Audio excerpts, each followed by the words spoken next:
Glória a Deus, boa noite, shalom. Ó, tem a toalha do profeta aqui, ó.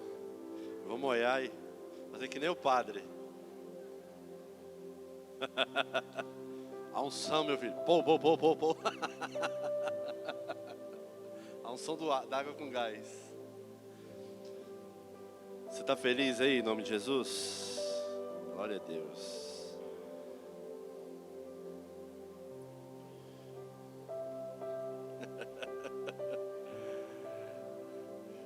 Diga assim, na verdade, não diga nada agora não.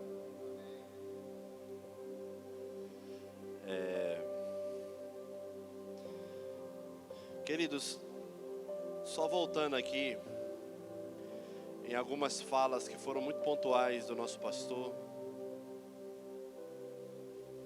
com relação à nossa movimentação,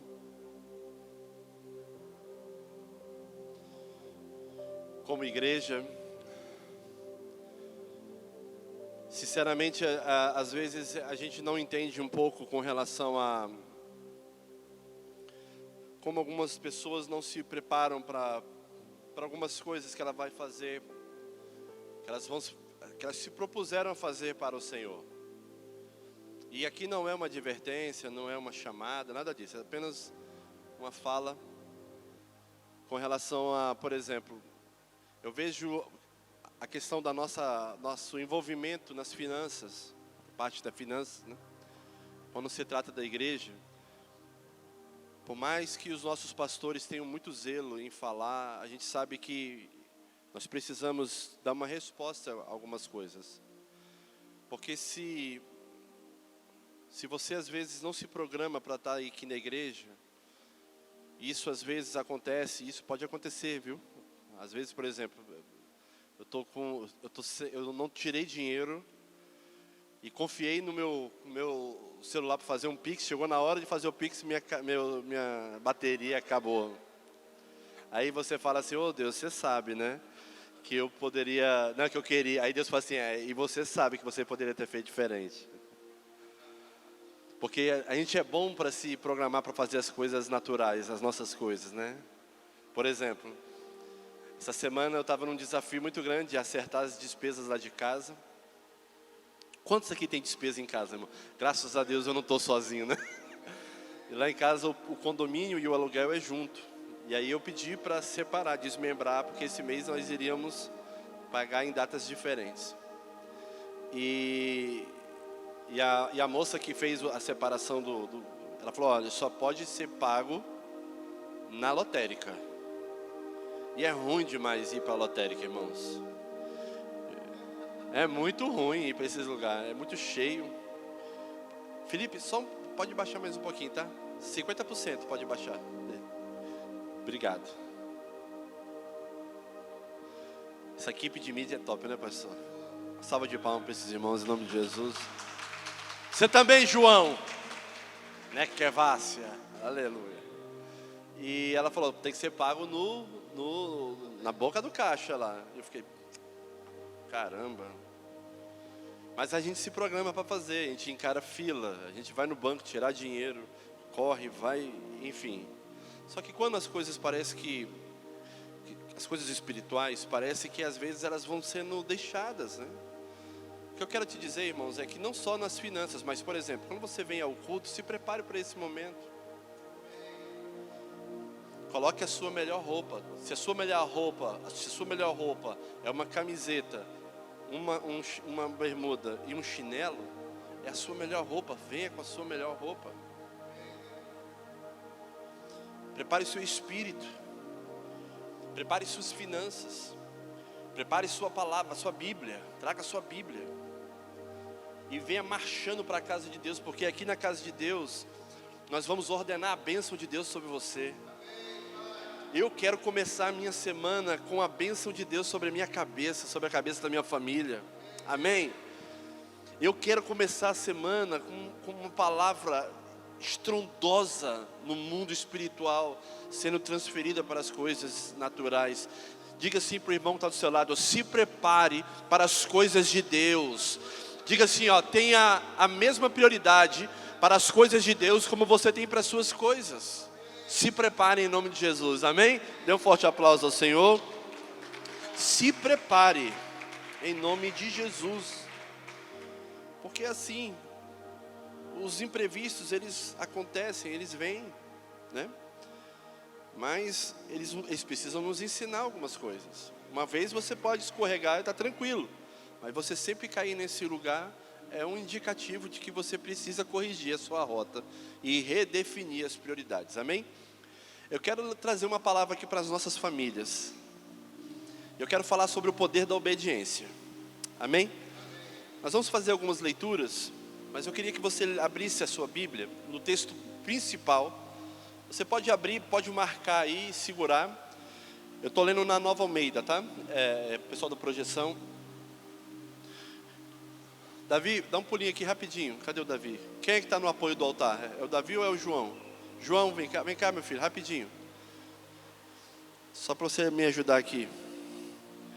Abra a sua Bíblia em Números, capítulo 13.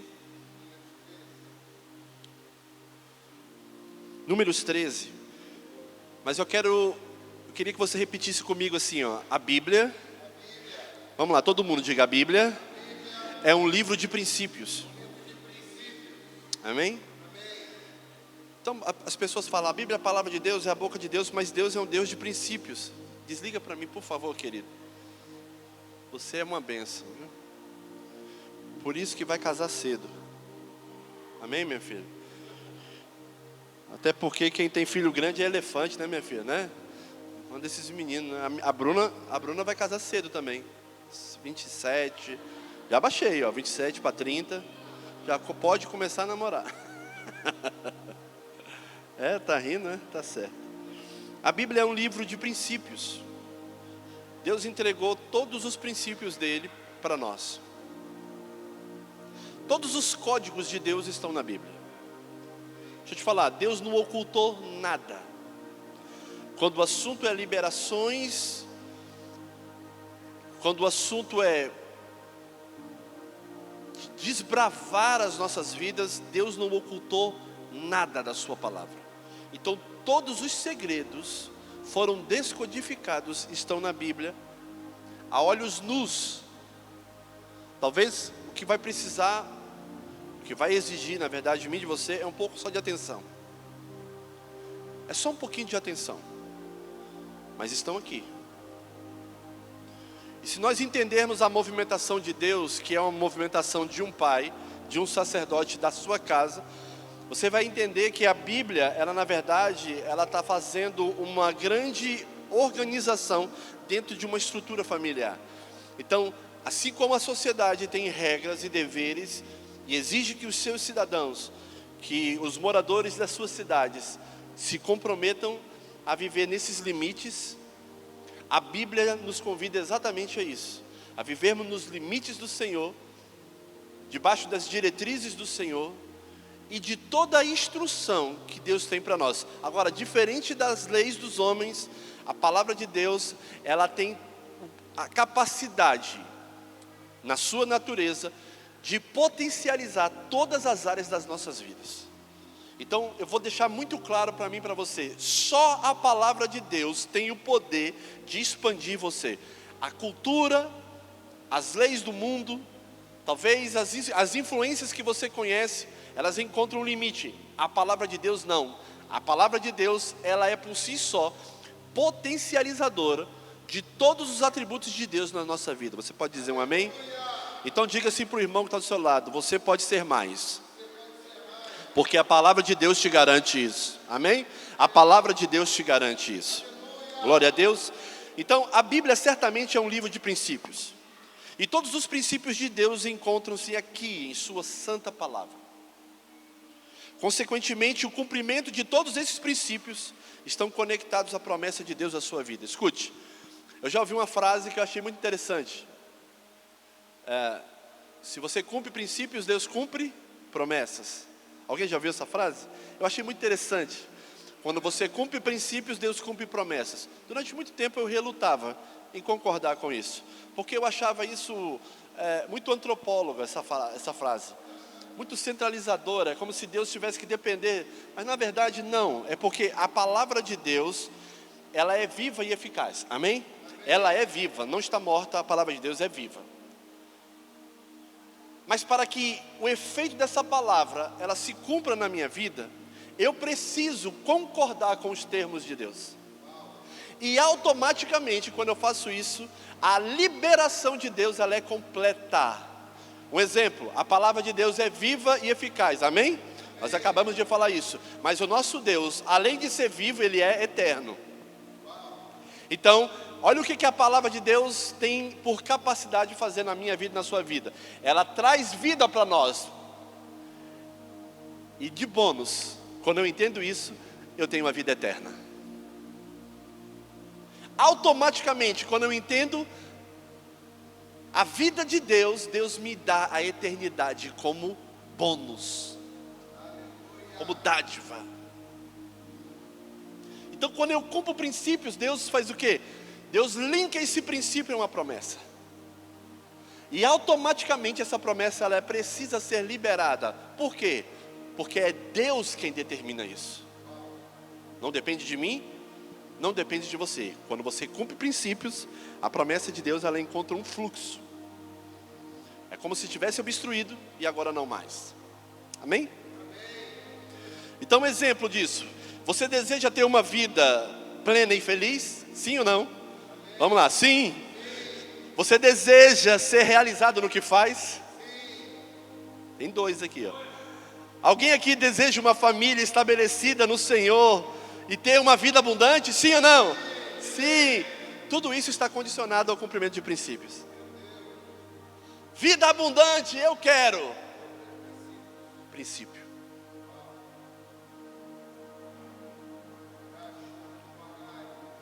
Vida plena, princípio. Vida eterna, princípio. Vida feliz, princípio. Quando Jesus sobe na montanha e faz aquele sermão, que é algo que marca a história da humanidade, o sermão da montanha, ou as bem-aventuranças, se assim você preferir, Jesus estabelece um padrão do reino de Deus sobre uma cultura do homem. Deus fala assim, enquanto a sociedade exalta a vaidade, o egoísmo, o egocentrismo, o Senhor começa o sermão da montanha dizendo, bem-aventurado ou feliz são os mansos e os humildes. E os pobres de espírito. Ele começa pelos pobres de espírito. Pessoas que não têm apego a nada nesse mundo, que entendem que tudo que eles têm é do Senhor, veio do Senhor e volta para o Senhor. Isso é uma dádiva. E o Senhor exalta isso. Só que todo princípio está ligado à obediência a Deus. Escute, a promessa de Deus, ela só cumpre, acha um lugar de cumprimento, porque ela encontrou em alguém um lugar de obediência. Então, se você quer ter uma vida plena, uma vida abundante, uma vida onde as realizações, elas encontram morada na sua residência, na sua família, o cumprimento de princípio por meio da obediência é fundamental, é o único meio que você encontra de alcançar isso. Amém? Então, obedecer tem um poder. Obedecer tem força, que ultrapassa os limites naturais e faz com que o propósito de Deus seja arrastado para a minha vida e conecte-se ao meu viver, a minha casa e a minha família. Eu conheço várias pessoas que tinham uma vida miserável. E quando eles entenderam quem é o Senhor, escute, é muito além de aceitar a Jesus em um culto público. Quando eles conheceram a real expectativa da vida deles no Senhor, suas vidas foram mudadas de forma drástica. Você se torna um parâmetro para as demais. As pessoas mudam as suas feições. Antes ela era uma carrancuda, ela era uma pessoa de mal com a vida. Hoje o semblante dela é um semblante pacificador. É um semblante de paz. É um semblante que comunga da harmonia. que fala das coisas de Deus, que falam das coisas do alto e não das suas coisas. Escute, conhecer a Jesus, ter a Jesus não é uma ausência, não é uma ausência de problemas, não nos dá ausência de preocupações, mas nos dá confiança e certeza de que nós tudo podemos naquele que nos fortalece. Você pode dizer um amém? Você pode dar um forte aplauso ao Senhor em nome de Jesus? É muito mais do que aceite a Jesus e mude de vida. Não, não é mudar de vida, é receber uma nova vida. É uma nova vida. É muito mais que a Mega Sena que você corre lá escondido e faz lá a fezinha. É muito mais do que a pirâmide que você entra às vezes escondido lá para fazer as suas apostas. Antes de vir para cá o anjo me contou tudo, amém? Brincadeira. A maneira de Deus realizar todos esses desejos, todos esses anseios do coração do homem, está aplicado na sua obediência. Deus olha para nós e fala: como eu quero que você prospere. Mas do tamanho da força que é essa vontade de Deus de nos ver bem, é a mesma medida que Ele tem de nos ver obediente. É o caminho. É o único caminho. É a mesma medida que Deus quer que nós tenhamos prosperidade na nossa vida, é a mesma distância que Ele quer que nós percorramos no obedecer. Nem mais e nem menos. Amém? Então, há um anseio de Deus, não é uma pressa, é um anseio de Deus de te ver bem. É um anseio dentro do coração de Deus de ver você vivendo o melhor desta terra. Meu Deus, como isso é forte. Como isso tem um impacto de destruir a mentira do diabo na sua vida. Como é imperativo para Deus que você prospere. Deus fala: eu não te fiz para a miséria.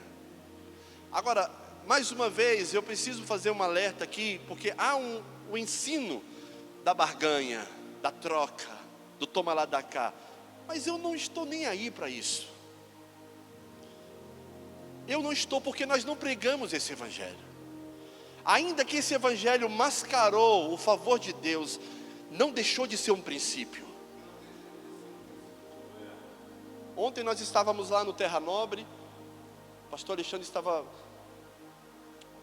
dando uma conferência para nós sobre aquilo que é a vontade de Deus, o desejo, o plano e o desenho de Deus, a medida de Deus para as casas de Montemó e Sumaré.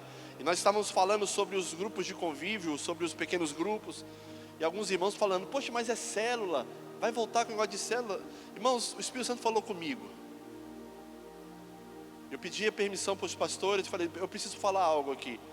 Eu falei: olha, ainda que o modelo celular feriu a sua visão de igreja, porque a verdade é que os homens não sabem lidar com o que Deus entrega. Deus deu prosperidade para a igreja.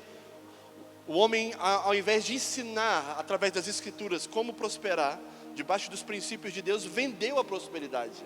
Envasou em óleo, colocou em vassoura, colocou em envelope, em terreno do céu, em caroços de feijão. Saiu falando que se você fizesse isso para ele, Deus ia fazer isso, porque ele era o ponto de contato da bênção de Deus. Mentira! Então muitas pessoas travaram o coração, mas nem por isso o princípio de prosperidade foi anulado. Ainda que a religião tenha maculado o crescimento e o apacentamento da igreja no modelo celular, a comunhão nunca te feriu. O amor nunca te feriu. Um abraço nunca te matou. Um compartilhar e um testemunho nunca te tirou da presença de Deus. E são exatamente essas coisas que nós estamos evidenciando no apacentamento dos pequenos grupos.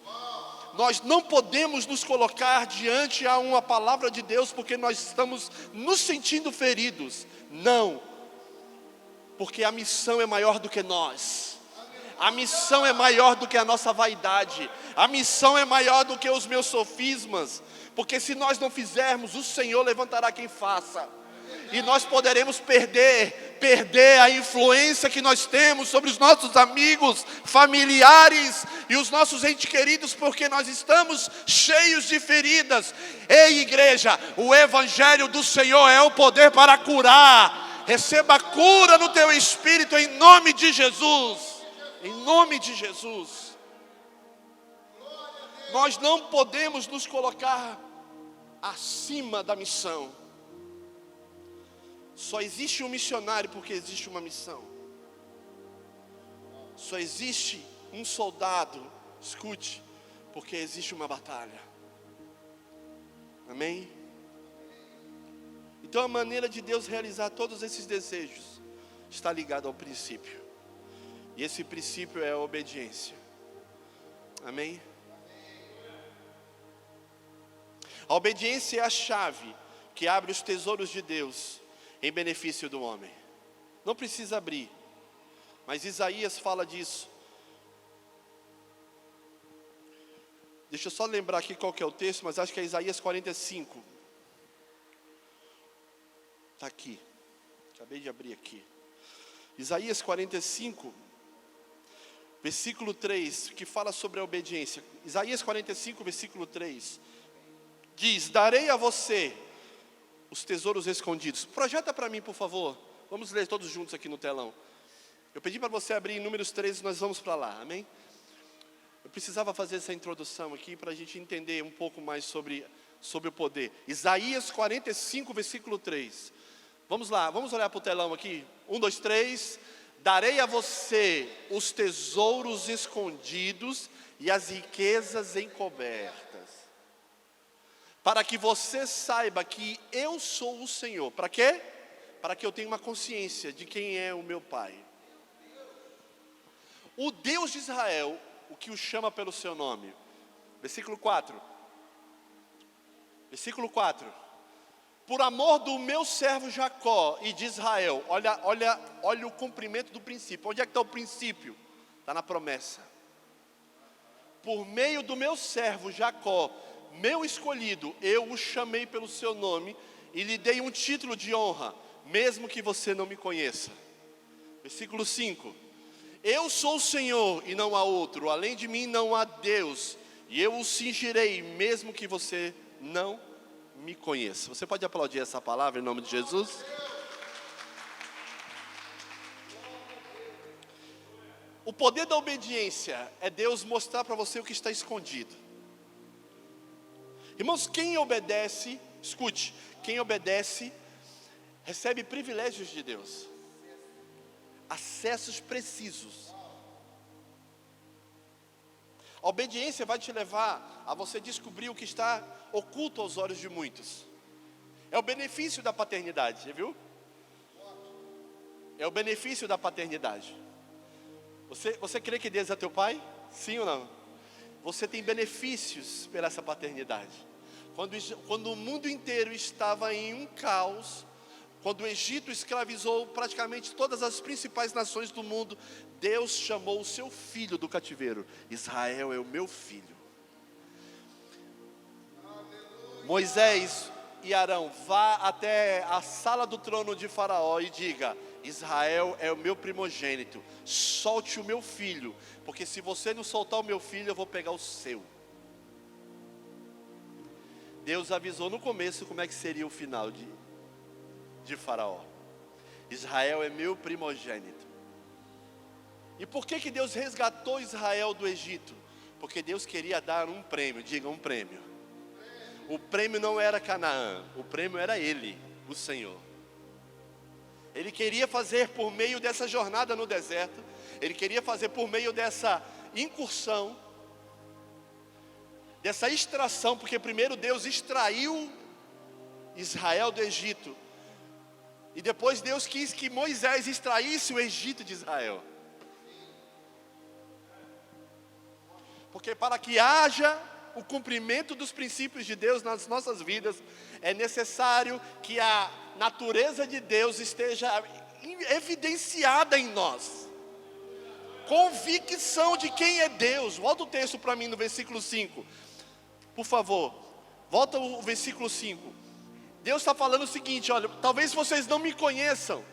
Eu sou o Senhor e não há outro além de mim. Não há Deus, eu o cingirei, mesmo que você não me conheça. Sabe o que Deus está falando? Eu vou cuidar de você, mesmo que você não conheça. Mas a partir do momento em que você me conhece, você me honra.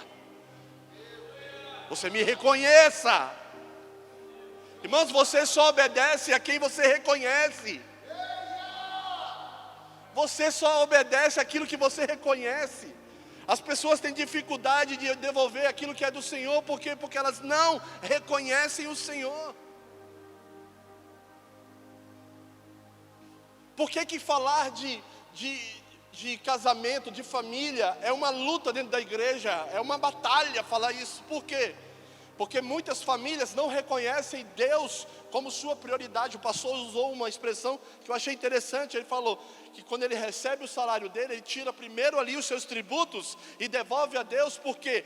Porque não pode ser a sua última prioridade. Escute, eu fiquei pensando, existe última prioridade? Existe. Porque na sua listinha ali, às vezes você está lá, aluguel, escola, salão.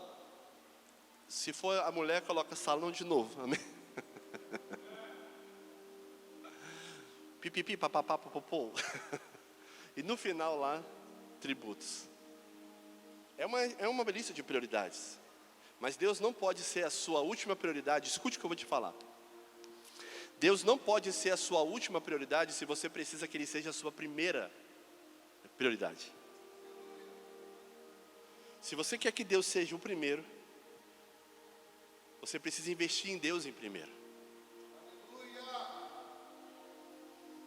Se você precisa que Deus seja o fator chave na sua vida, você vai precisar passar a gastar tempo com o Senhor.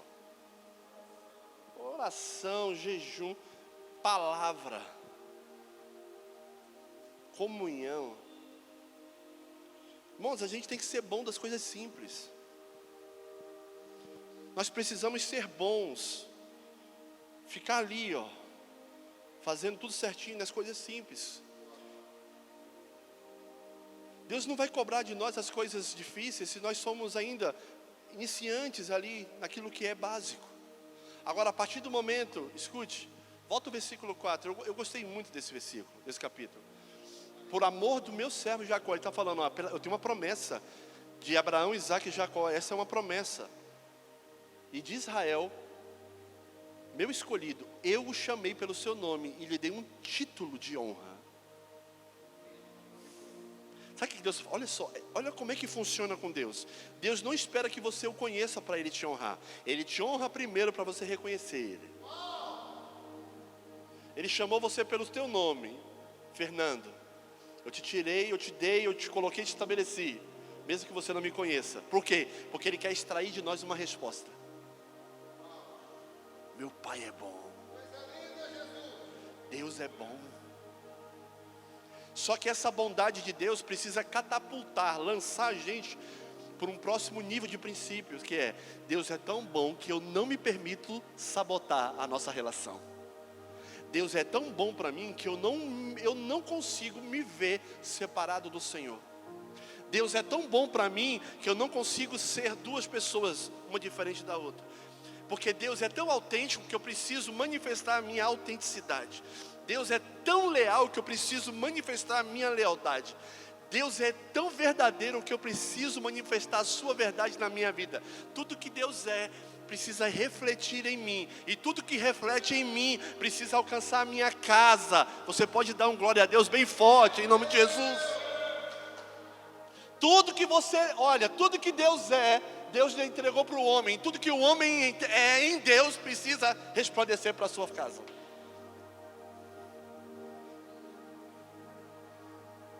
E isso é obediência. Porque muitas das vezes, o que nos alcança é inesperado. Eu estava ali agora, fui ofertar. Tinha um valor muito pequeno na minha cabeça. Eu falei, cara, tem um valor. Irmãos, se eu tiver 1 centavo na minha conta, vai 1 centavo de Pix. coisa minha. Eu ainda não consegui separar uma primícia de 1 centavo. Também não quero aprender, porque eu não quero ofertar 1 centavo, amém? Mas perceba, quando eu abri, eu recebi uma surpresa de uma oferta generosa que entrou e eu nem vi. Entrou. Eu olhei e falei, uau, quem é essa pessoa, meu amor? Que a pessoa botou um texto, eu não sei quem é. Alguém ofertou na minha vida, eu falei, uau, o que eu fiz imediatamente? Na hora que o pastor estava falando dos tributos, eu, pei! Porque eu não sou besta, irmão. Deus está falando aqui na igreja, amém?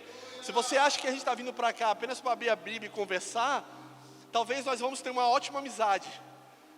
Mas se você entender que é Deus que está instruindo a nossa vida, nós vamos ter uma eternidade maravilhosa com o Senhor. Porque é isso que a palavra de Deus nos apresenta, uma vida eterna, gloriosa com o glorioso. E aí às vezes algo inusitado, o que você faz? Você vai lá e semeia com alegria. Mas tem dias que Deus quer que você pegue aquele seu pior momento e consiga reverter isso para algo bom e agradável a Ele. Na parábola daquela mulher, naquela instrução do Senhor Jesus, quando Ele estava assentado no lugar da oferta, e todos estavam ofertando, quando vem aquela viúva pobre, e ela entrega tudo da sua pobreza. Jesus falou assim, entrou a maior oferta aqui hoje do culto, gente. E eu juro que até então eu não tinha entendido isso. Esses dias eu indo para o trabalho, o Espírito Santo estava me falando sobre oferta. Ele falou, vou te explicar um princípio na oferta da viúva. O que você acha que aconteceu aqui? Eu falei, ela foi reconhecida porque ela deu tudo que ela tinha. Aí ele falou assim, na verdade, Alan, é além.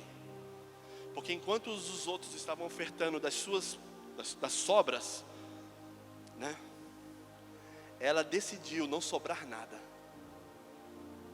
Ela deu tudo e não ficou nada para ela. Então, quando você chega a Deus, Deus não contabiliza tudo que você deixa. Na verdade, Ele está olhando para tudo que a gente leva conosco, que a gente retém.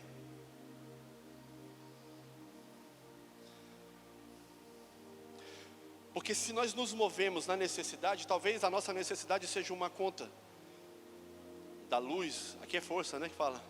Eu tenho a força, né? Lá é conta de energia, lá em Brasília, aqui é força.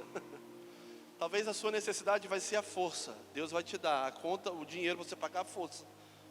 E aí é uma medida que você vai se mover na sua necessidade. Deus quer saber o tanto que você está disposto a chegar para a pessoa e falar assim, está aqui, a conta é quanto? É 500. Aqui é 500. O que você tem para comer amanhã? É o quanto que você dá a segunda milha. Porque a primeira milha é você resolver o problema da necessidade. A segunda milha é quando você toca a Deus. É quando você vai além daquilo que te sobrou. Do nada. E você não fica com nada. Irmãos, isso está mudando a minha forma de me movimentar nas finanças. Porque Deus está perguntando para mim, o quanto você está disposto a ficar com nada. Porque eu tenho olhado e visto homens falar que vão deixar tudo no altar, vão entregar tudo. Isso é não ficar com nada, sem reservas. Aquela mulher, quando ela viu uma oportunidade de entregar tudo, ela entregou tudo, mas ela não ficou com nada. Talvez aquele seu tudo, para aquilo que você programou, naquela reunião, você está entregando. A pergunta é, na verdade Deus não quer que você fique pobre pelo Evangelho, não é isso. Se precisar ficar, que fique. Porque se é isso que está roubando você da presença de Deus, fique pobre. Mas sirva ao Senhor. Mas não é sobre isso que eu quero te dizer. Mas se existe algo que você possa ir além, que é um limite que você colocou, eu só me movo nos limites. É no dízimo, é na oferta, é quando nós precisamos ultrapassar essa barreira e falar, não, eu vou além da minha necessidade. Eu vou além, porque a honra te chama a ir além. Deus poderia ter mandado um anjo para resolver nosso problema, como Ele mandou para Daniel. Mas Ele resolveu ir além. Ele falou, não, nós vamos além. Amém? E os céus se moveram em bloco, segundo o coração de Deus. Deus não ofertou aquilo que Ele tinha. Deus ofertou tudo. Tudo. Sem reservas. Amém? Agora vamos ler o texto, né?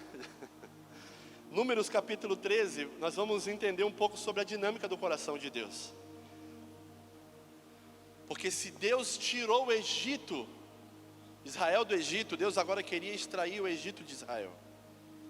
E o problema de extrair o Egito de Israel é porque Deus estava tirando todas as possessões que Israel tinha no Egito. E não é sobre tesouro. O problema de uma mente escrava é que ela não só limita a sua vida, mas ela limita tudo aquilo que ela influencia. Tudo aquilo que ela tem poder de influenciar, ela limita. E Deus queria mexer com essa realidade com Israel. Na dinâmica da saída do Egito até a entrada da terra prometida, Números 13 é o ápice da jornada. Chegamos. Estamos a 40 dias da terra. Israel havia aqui alcançado talvez o êxito naquilo que seria a peregrinação. Chegou aonde eles já poderiam os olhos alcançar e ver algumas coisas. Olha, para aquele lado de lá é Canaã. A terra que mana leite e mel. Diga assim, a promessa estava mais visível.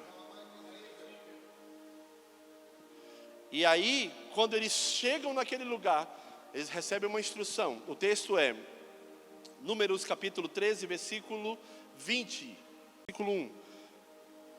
13, 1.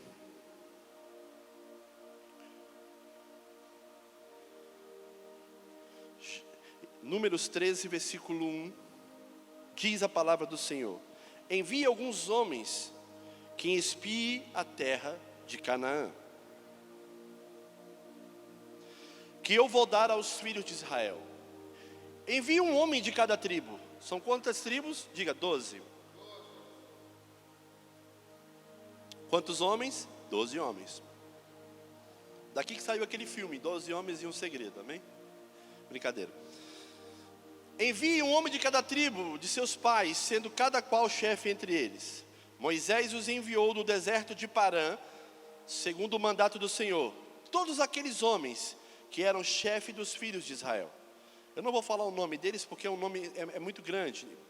Versículo 17 diz: Moisés os enviou a espiar a terra de Canaã e disse-lhes, diga, instrução: subam pelo Neguebe e entrem na região montanhosa. Vejam a terra como ela é.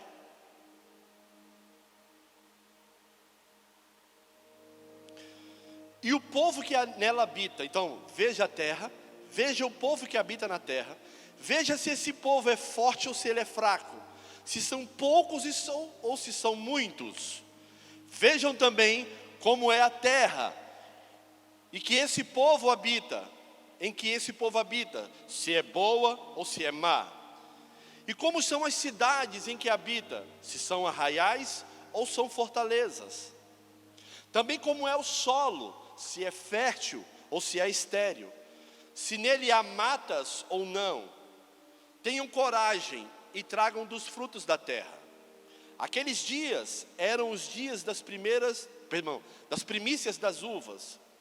Assim foram e espiaram a terra, desde o deserto de Zim até Reob, a entrada de Ramate. E subiram pelo Neguebe e foram até Hebron. Ali viviam Aimã, Sesai e Talmai, os filhos de Anak. A cidade de Hebron foi edificada 7 anos antes de Zoan, no Egito. Essa cidade ficava antes, amém? Essa cidade é uma cidade onde Gênesis capítulo 6, Deus fala como os filhos de Deus tiveram relações com os filhos dos homens e formaram gigantes na terra. Esses eram grandes homens da terra. Ali inicia-se um novo tipo de gente na terra, são os gigantes, amém? Esses gigantes, eles governaram algumas terras, alguns territórios. Então a Bíblia está fazendo menção desse tipo de gente, essa classe de humanos que eram fortes, que eram poderosos e que tinham como seu pai Anak, os filhos de Anak, os Anakins. Depois foram até o vale de Escol e ali cortaram um ramo de videira, como um cacho de uvas, o qual foi trazido por 2 homens numa vara. Trouxeram também romãs e figos. Esse lugar foi chamado de Vale de Escol por causa do cacho de uvas que os filhos de Israel cortaram ali. Amém? Aqui a gente para um pouquinho, porque ele vai entrar agora no relatório deles. Então o que Deus falou para Moisés extrair do povo? Extrai o que os olhos estão vendo, nem mais nem menos. Eu quero que eles falem da boca deles, nós não vamos conseguir. Deus não estava querendo um positivismo barato, Deus estava querendo um extrato real. Moisés falou: vão lá e vejam como é a terra. Deus nunca vai mentir para você. Deus nunca vai te enganar quando o assunto é a promessa. Assim como eu disse que é uma bênção a salvação, a bênção o encontro com o Senhor, Deus nunca vai mentir para você sobre os desafios que é guardar a tua fé. Deus nunca vai nos enganar. Talvez o evangelho barato, que não nos custe um arrependimento genuíno, pode te oferecer isso. E aí a gente está formando um tipo de irmãos que não são resistentes às provações da vida, que não conseguem lidar com as dificuldades do ir e do vir, do andar, do se levantar, do prover, do guardar, do cultivar, do submeter, do renunciar. Essas coisas estão todas atreladas à vida. O evangelho não ocultou isso de ninguém. Diga assim para o seu irmão: seja forte e seja corajoso. Isso é uma instrução de Deus. Moisés disse: tenham coragem, viu? Vocês vão encarar essa jornada de 40 dias, sejam corajosos. Vão ficar longe da família? Vão. Mas vocês vão ver as promessas de Deus em cada área. Então perceba que Deus está falando: veja a terra. Deus está falando da bênção do território. Deus está falando colha da vegetação. Deus está falando da bênção da provisão. A bênção territorial, a bênção num todo. Deus está falando: em todas as áreas que você viu, eu vou derramar um favor. Em todas as áreas que você tocar, seja qual for o testemunho que você tiver, eu vou derramar o meu favor. Você experimentará do meu favor. Eu estou aqui nessa noite para falar para você: Deus quer entrar em todas as áreas da nossa vida, e Deus quer aumentar o favor dele sobre nós, para extrair da gente um louvor ao seu nome. Deus é bom para mim, em nome de Jesus. É isso que o evangelho faz. Arranca de nós uma confissão verdadeira. Então quando Moisés mandou esse povo, ele estava querendo arrancar do povo uma confissão verdadeira, não uma mentira. E essa confissão, ela veio. Foi verdade o que eles viram. A verdade, ela não foi ocultada no diálogo e na fala daqueles homens. O grande problema é o que estava acompanhado dessa fala. Porque se há um poder na obediência, me desculpe a expressão, mas há uma desgraça na desobediência. Porque a desobediência, ela desconstrói toda a realidade de fé, toda a realidade de convicção, porque fé é convicção, amém? Toda a convicção que nós temos nas realidades de Deus. É como se viesse uma marreta de ferro e desfizesse tudo aquilo que para você era precioso. É isso que uma desobediência faz. Esse é o resultado de um desobediente.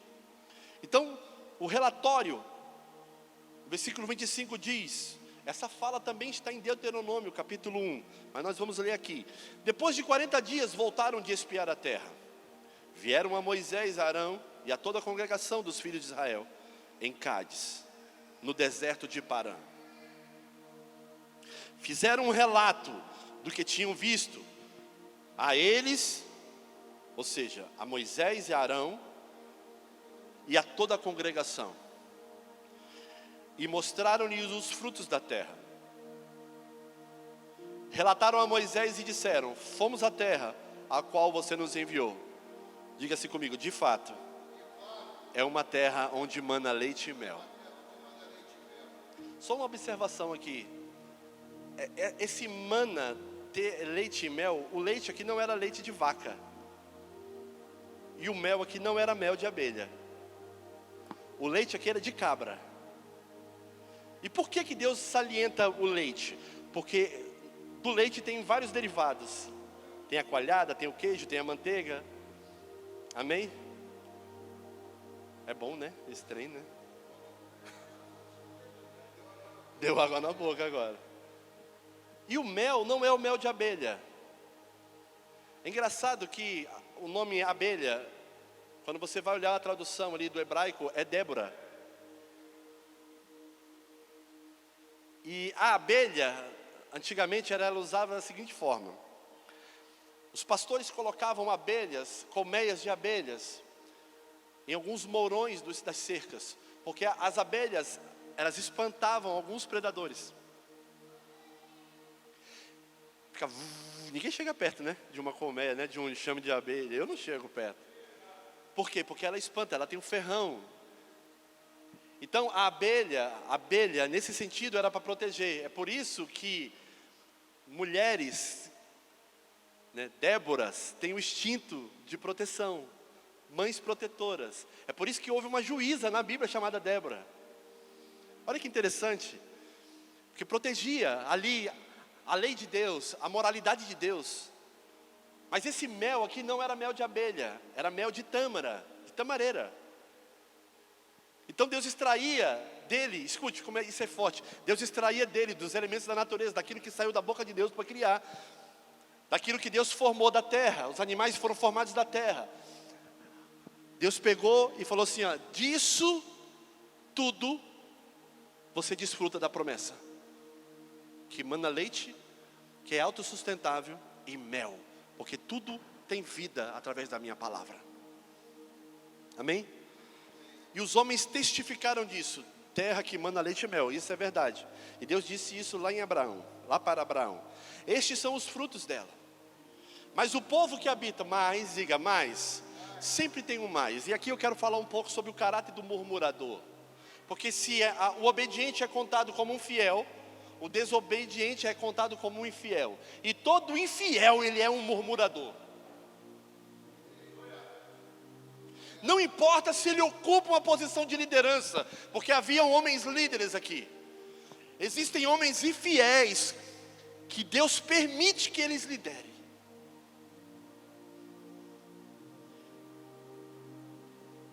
Há governos na terra que Deus não aprovou, mas Deus permitiu.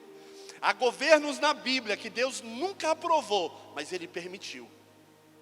Então existem lideranças que Deus permitiu. E isso para nós é muito importante, porque em um mundo que trabalha muito com a relevância das posições, das classes, liderar muitas das vezes é o sucesso absoluto.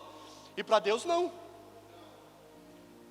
Porque Deus está reprovando líderes infiéis.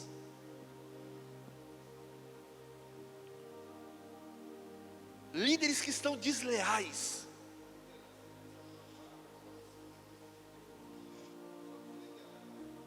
Isso é muito forte, irmãos. Deus mostrando o juízo dele. Deus fala assim, ó, eles vão... Sabe o que é isso? Deus fala assim, ó, ele só reconhece a linguagem do sofrimento. Então eu vou enviar o sofrimento. E todo líder que contrapõe a palavra de Deus, ele está revelando um coração, ele está revelando o que move o seu coração. Deixa eu te falar uma coisa, todo homem, ele é movido por um espírito. Ou de Deus, ou do diabo.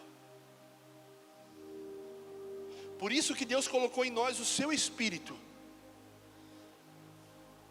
Mas existem homens que são puramente a manifestação do diabo. São maldosos, são desleais. É um espírito luciferiano que age naquela pessoa. Ela não quer outra coisa, ela só quer a tua ruína. Ela só quer ver a degradação da palavra de Deus. A palavra de Deus sendo totalmente desfeita na sua vida. Há pessoas que simplesmente fazem isso por natureza. Eles têm prazer em desconstruir a palavra de Deus. Mas pasme, até aqui não havia um pecado da boca deles. Vamos lá. mesmo com essa fala, mas o povo que habita nessa terra é poderoso e as cidades são muito grandes e fortificadas. Também vimos ali os filhos de Anak. Não era pecado o que eles estavam falando, era o extrato. Lembra da confissão? Deus estava querendo arrancar a confissão deles. Eu quero que você fale com a sua boca: eu não consigo, só tu podes. Sabe, talvez você esteja nesse lugar agora na sua vida. Talvez esse seja o seu momento agora, onde você está falando: eu não consigo mais, só Deus. Coloca a mão no ombro do teu irmão e fala assim: se prepare, porque agora é o teu momento. É o teu momento, é quando você se rende. Porque quem não se rende não se arrepende. Quem não se rende não se arrepende. Você pode aplaudir ao Senhor. Aqui é onde a chave vira. É onde tem o reverso. É onde você fala assim: não, eu não consigo. É onde você se lança. É o seu choro verdadeiro. É a sua súplica da alma amargurada, aquele choro que entope aqui, que a vaidade fala: não, não chora não, que as pessoas vão ver fraqueza em você. Não, irmão, deixa eu te falar. Sabe qual que é a maior mentira que contaram para nós? É que um líder de verdade não pode mostrar fraqueza. Isso é uma mentira do diabo. Você sabe o que aconteceu com Moisés? Eu não vou falar que Moisés era mentiroso, jamais. Mas Moisés, ele foi... O senhor pregou isso agora, o pastor acabou de pregar isso agora, sobre a questão do véu. Por que Moisés mantinha o véu, mesmo sem a face dele estar resplandecendo? Porque se aquilo que movimentava a tua vida dá resultado, a tendência é você replicar, quando você não tem mais aquilo que te movia. Por isso que pessoas mentem, fraudam, defraudam, enganam, assumem uma personalidade que eles não têm mais, porque eles não conseguem lidar com a realidade do vazio de que Ele é isso, nós somos isso, Deus, nós somos exatamente isso. Nós chegamos no nosso limite, nós não conseguimos mais nos mover, agora é puramente o Senhor, é aonde Deus entra, é aonde Deus entra na parada e fala assim: então deixa comigo, porque se você é bom de se arrepender, eu sou bom de fazer. É agora que Deus se mostra generoso. Diga assim: quem não se rende, não se arrepende. Então aqui Deus queria extrair uma confissão. Aqui é um extrato de uma realidade. Os amalequitas habitam na terra do Negueb. Deus sabia, Moisés sabia. Os cananeus habitam perto do mar e na beira do Jordão. Diga assim: Deus sabia, Moisés sabia. Então Caleb fez calar o povo diante de Moisés e disse: vamos subir agora, tomar posse da terra, porque somos perfeitamente capazes de fazer isso. Tem uns caras que é bom de andar junto. Bora fazer. Mais ou menos hoje, meus irmãos, que isso? Eu estava lá com vocês, eu vi isso. É difícil, mas o que é impossível para o nosso Deus? Há uma promessa que está há mais de 400 anos reverberando sobre nós. Nós choramos por isso lá no cativeiro do Egito. Deus ouviu o clamor de Israel, desceu com mão de ferro, estabeleceu juízo a Faraó, nos tirou de lá. Você acha que Deus não vai nos dar essa terra? Essa terra já é nossa, é nós.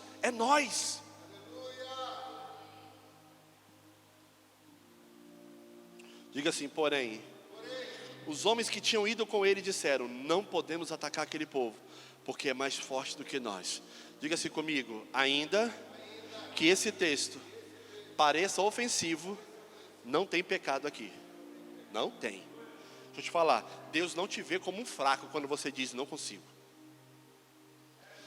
Deus te conta como um fraco quando você diz: eu não quero. Não me venha com isso. Isso é conversa. Aí Deus te conta como um fraco. E toda vez que a missão para diante de um fraco, ela atropela ele.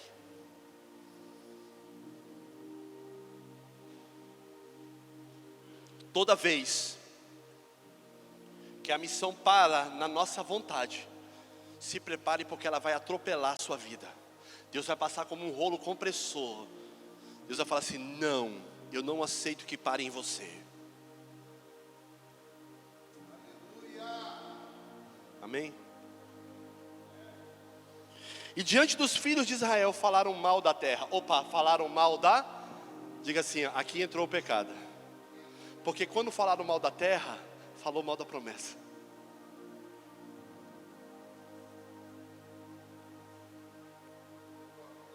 Aqui entrou. Agora deixa eu te falar uma coisa. Essa é uma advertência para nós. Nós não podemos flertar com a desonra. Eles flertaram na argumentação. É difícil, é isso, é impossível. Por quê? Aqui é o limite onde você decide, aonde você se agarra,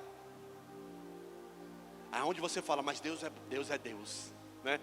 Ou então eles falam assim, ó, mas essa promessa não é para nós. A terra pelo qual passamos para espiar é terra que devora os seus moradores. Tu acha que Deus ia te mandar para a boca do diabo?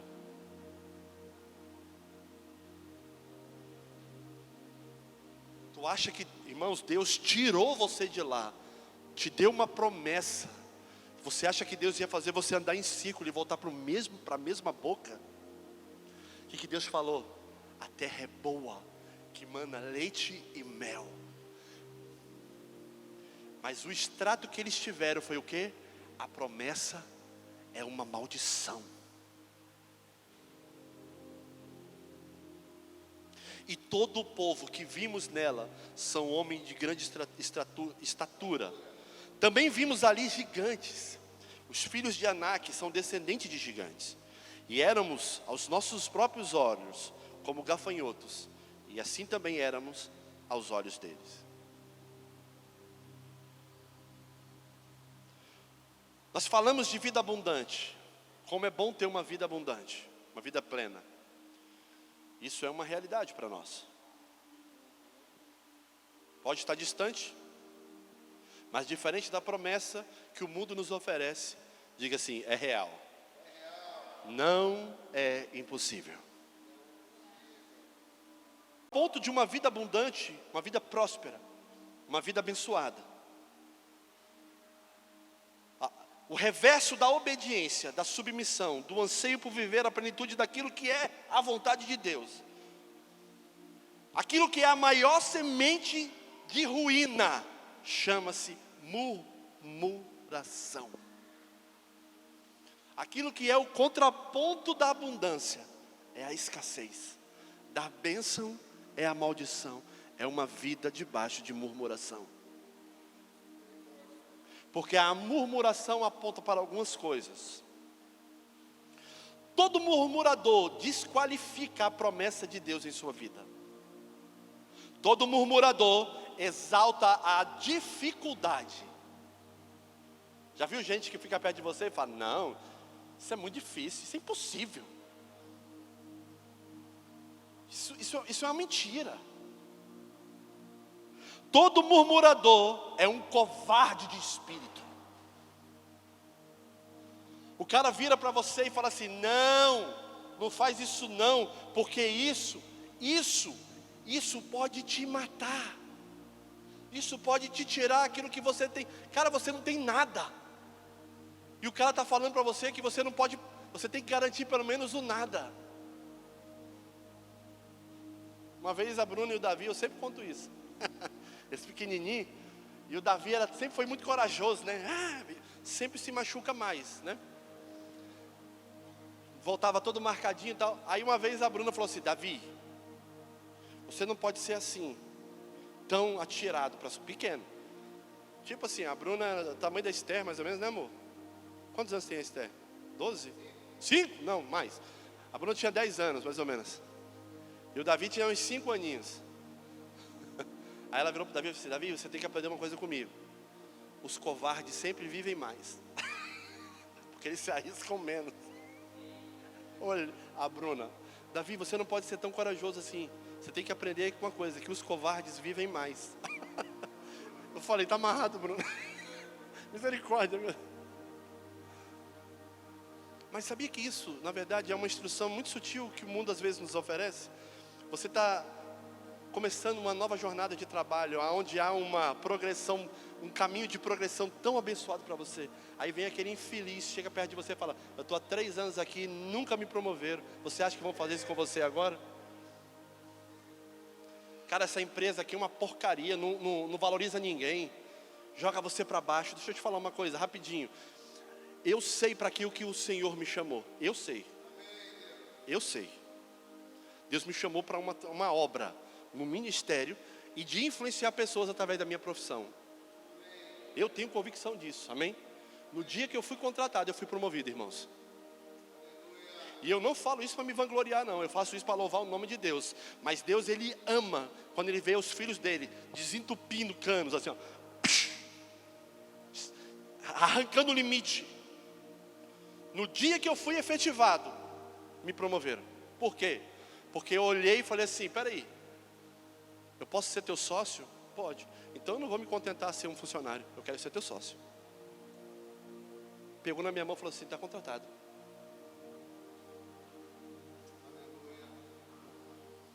Não estabeleça limites através da vida de um desleal, murmurador. Deixa eu correr aqui.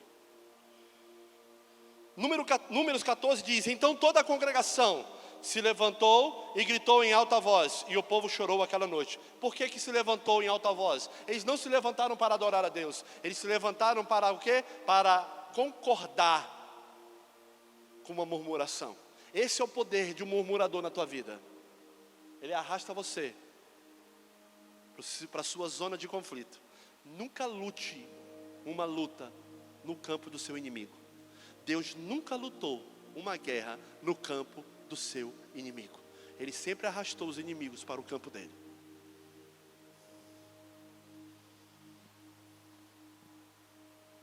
Amém? Todos os filhos de Israel murmuraram contra Moisés e contra Arão. Todos. E toda a congregação lhes disse, quem dera tivéssemos morrido na terra do Egito, ou mesmo neste deserto. Ó, essa fala aqui é recorrente, viu? Você vai ver acontecendo várias vezes na Bíblia, várias vezes. As pessoas ingratas sempre elas vão olhar para aquilo que é a promessa de Deus. Vão desqualificar, vão desmerecer e vão amaldiçoar.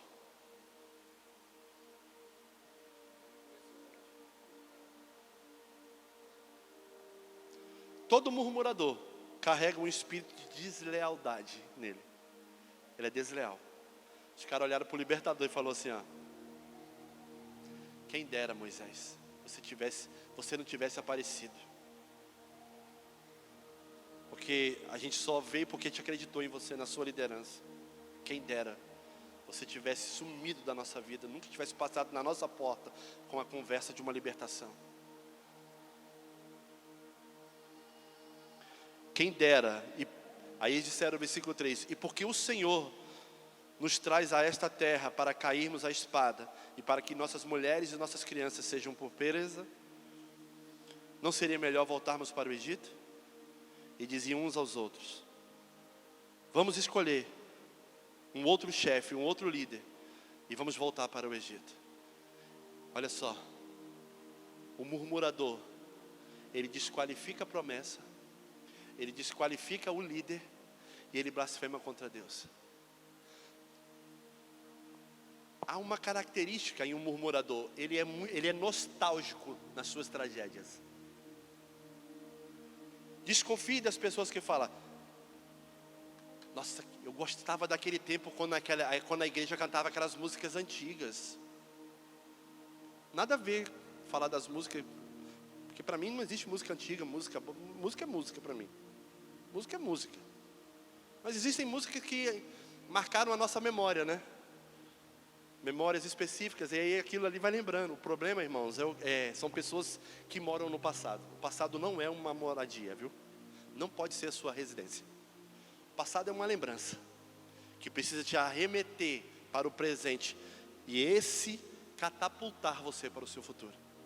Morar no passado é uma desgraça. Desculpe a expressão. Uma derrota. Mas todo murmurador,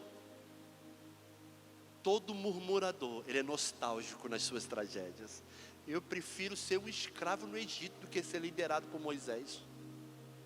Eu prefiro ter Deus como Faraó como Deus do que ter esse Deus aí de Moisés. Eu prefiro uma cela como moradia do que uma falácia de uma promessa dessa que vai nos custar minhas esposas, minha família, minha esposa e meus filhos. Vamos, gente, porque líder, todo desleal, ele não tem dificuldade de formar um outro desleal, um semelhante a ele. Basta que alguém concorde. Se alguém concordar, acabou. Então Moisés e Arão caíram sobre o seu rosto diante da congregação dos filhos de Israel. E Josué, filho de Num, e Caleb, filho de Jefoné, que eram daqueles que espiaram a terra, rasgaram as suas roupas. Os leais. E falaram a toda a congregação dos filhos de Israel, dizendo: a terra pelo qual passamos para espiar é terra muito boa, é muitíssimo boa. Se o Senhor se agradar de nós, olha isso, irmãos.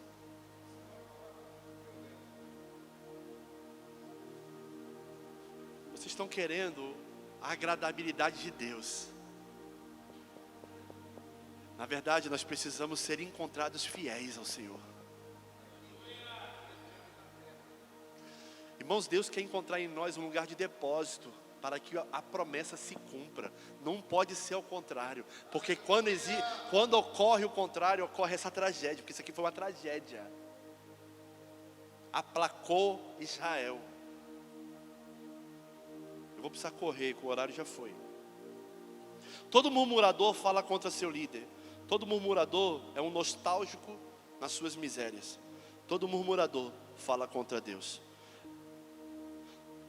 Seguindo a oração, então não nos fará entrar e nos dará essa terra, que é uma terra que emana leite e mel. Tão somente não sejamos rebeldes contra o Senhor, e não tenham medo do povo dessa terra. Ele identificou o problema, medo, porque como o pão os podemos devorar.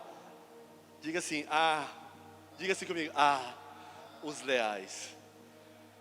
O coração de um leal é violento. Nós podemos devorar. A proteção que eles tinham se foi. O Senhor está conosco. Não tenham medo deles. Gente, não faz isso não. Deus é com a gente. Os inimigos deles são nada. Deus vai fazer eles virar pão. Nós vamos devorar como devora pão. Gente, isso não é nada. Vamos levantar os olhos para a promessa, porque fiel é Deus que prometeu. Meus irmãos, não se levantem contra a liderança de Deus. Nós podemos sofrer a punição do Senhor. Apesar disso, toda a congregação disse que Josué e Caleb deviam ser apedrejados. Porém a glória do Senhor apareceu na tenda do encontro. Apareceu a todo Israel. Todo leal, ele é motivo do ódio de um desonrado, de alguém desleal. Porque a maior virtude que você tem é a maior afronta daquele que carrega o espírito do diabo. Por isso que o diabo nos odeia, porque nós somos a luz enquanto ele é a treva. Nós somos a bênção enquanto ele é a maldição. Nós somos o filho amado e ele foi o anjo rejeitado. Tudo que Deus fez para o louvor do seu nome ofende o diabo, ofende o inferno. Você acha mesmo que a sua dignidade construída no Senhor vai favorecer em algum momento aqueles que são desleais? Não, se prepare para as rejeições, se prepare para as traições, mas se prepare para a honra do Senhor, se prepare para os escudos de Deus, se prepare para a vingança do Senhor, porque assim diz o Senhor: minha é a vingança, em nome de Jesus.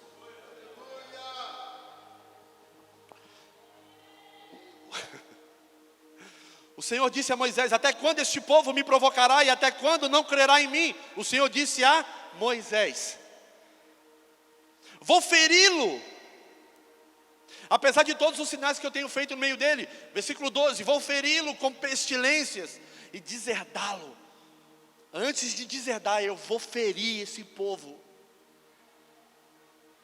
E farei de você um povo maior e mais forte do que este. Deus olhou para Moisés e falou assim: eu vou começar de novo, a partir de você, vou zerar a vida. Irmãos, 400 anos o povo ficou escravo. Sabe o que é isso para Deus? Nada. Deus não tem problema de recomeçar.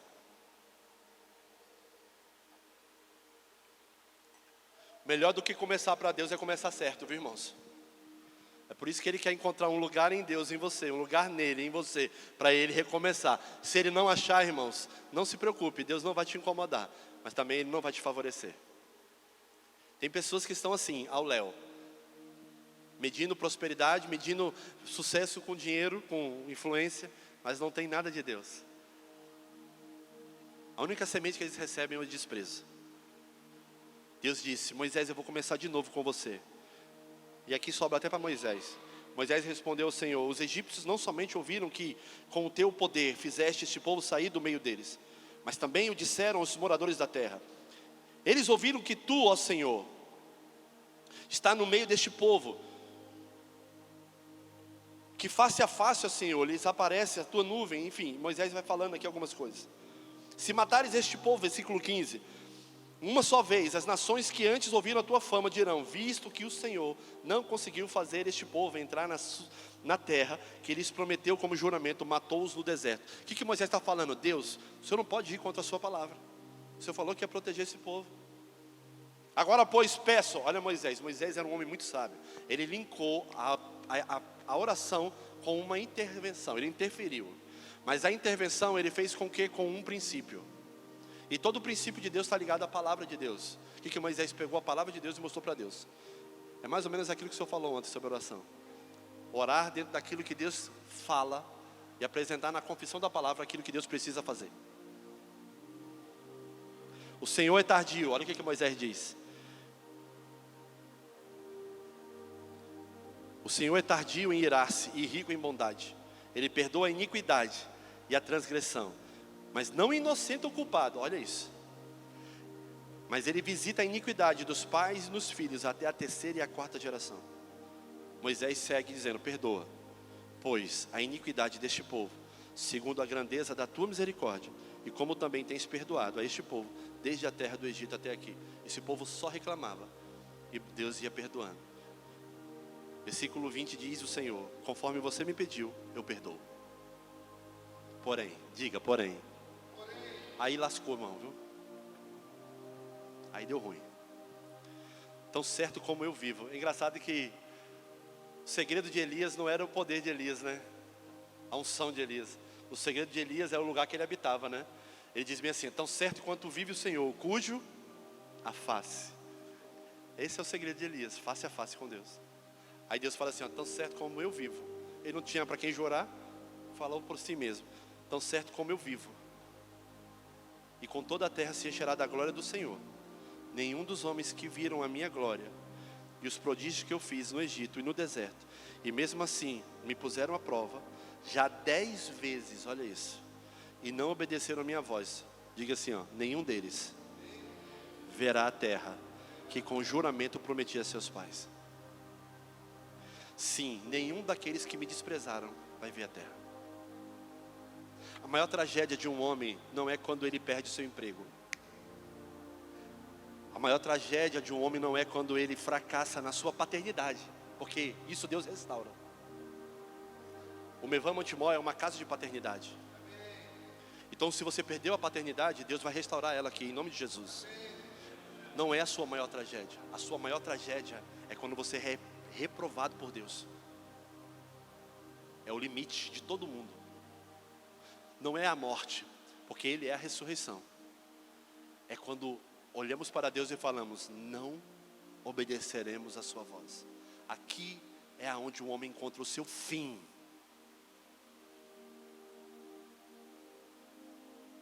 É quando ele vê, quando o resultado das suas atitudes não somente pune a ele, mas pune toda a sua família.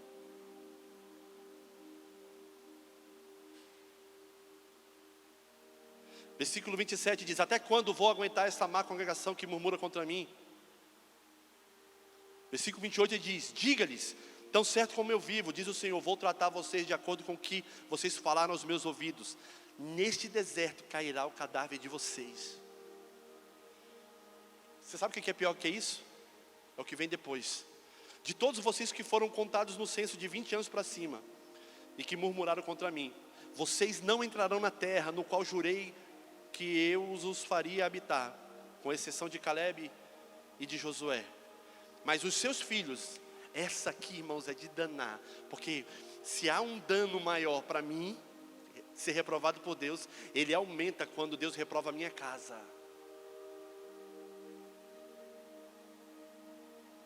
Porque Deus matou o pai e puniu o filho aqui.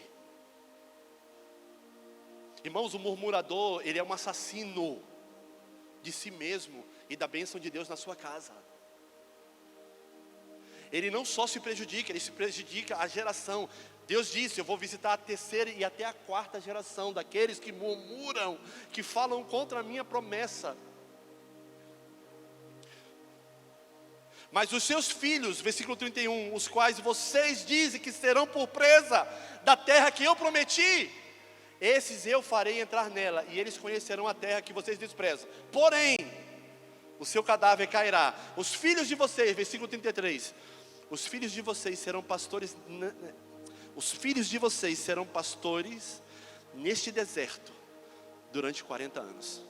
Pastorear no deserto. Eles estavam cheirando a terra. Os meninos falando, acabou o sofrimento, papai, acabou. Acabou não, porque o cabeção amaldiçoou a sua família. Deus deixou que as crianças entrassem, mas antes eles iam passar 40 anos. E sabe o que Deus estava fazendo? Deus estava matando uma geração de infiel e levantando uma geração fiel a Ele. E isso até Moisés pagou essa conta.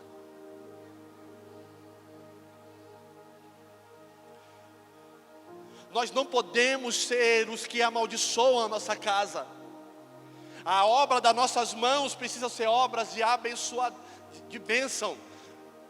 Não pode ser uma obra do mal de Deus, não pode ser uma extensão do inferno para casa, meus irmãos. Nós precisamos construir com a inteligência no espírito daquilo que é o favor de Deus e não destruir com as nossas próprias mãos. Porque se o filho faz o que vê o pai fazer, nós precisamos ministrar ao Senhor e oxigenar o nosso sacerdócio no coração deles, soprar, ventilar a bênção de Deus, instruir, corrigir, educar, ensinar com o coração apaixonado, mergulhado em Deus. A margem de erro é muito pequena. Flertou com a murmuração, caiu no laço, perdeu a herança, a promessa, sentenciou a casa. Moisés, ele é punido aqui, Deuteronômio capítulo 1, você vai ler na sua casa, você vai ver a narrativa, Deus falando, inclusive você, Moisés, não entra também. Uma geração inteira morta, por quê? Porque ouviu as circunstâncias e trouxe uma narrativa pesada. Deus queria um extrato legítimo, nós não conseguimos, mas Deus pode. Esse é o nosso limite. A minha pergunta é, o que você quer tirar hoje de dentro de você e entregar para Deus? Um limite? Ou você quer entregar para Deus uma transferência de culpa? O Senhor é culpado de eu estar vivendo essa vida. É mais ou menos isso. Essa miséria que nós estamos vivendo, essa peregrinação infernal é culpa sua. Eu prefiro 1000 vezes o inferno do diabo do que essa promessa chechelenta de terra prometida. Deus falou assim para Moisés, até quando eu vou ter que aguentar isso? Até quando a bênção para esse povo vai se tornar uma maldição? E para mim, o dano maior é eu ver que aquilo que eu cogitei no meu espírito, que pesou contra mim, está sendo transferido para o meu filho, para a minha filha.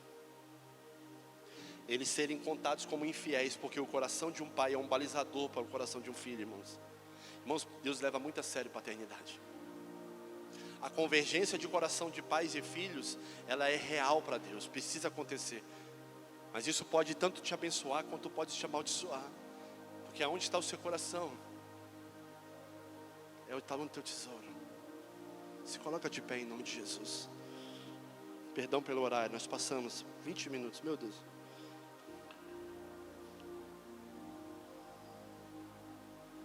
Mas eu queria que hoje, antes da gente sair, queria que a gente se juntasse como família, para orarmos como família. Irmãos, aqui tinham homens que tinham tudo para dar certo, famílias que tinham tudo para dar certo, mas decidiram inclinar os seus ouvidos e fazer exatamente ao contrário da bênção de Deus, da instrução de Deus. A instrução de Deus pode parecer pesada para você. Caminhar 40 dias para olhar gigantes e dificuldades pode parecer difícil.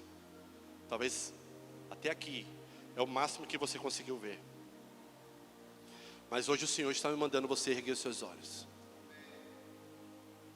Erga os seus olhos. Toda vez que Deus fala para você erguer os seus olhos, Deus quer mudar a sua visão. Tire a sua visão daqui, levante seus olhos. Mude seu foco. Mude sua mente. Tire os seus olhos das coisas da terra. Porque na terra você vai ter murmurador, vai ter difamador, vai ter gente que vai te desmotivar. Vai ter gente que está de olho na tua herança. Deus diz lá em Isaías 45, eu vou te mostrar os tesouros escondidos, eu vou te dar.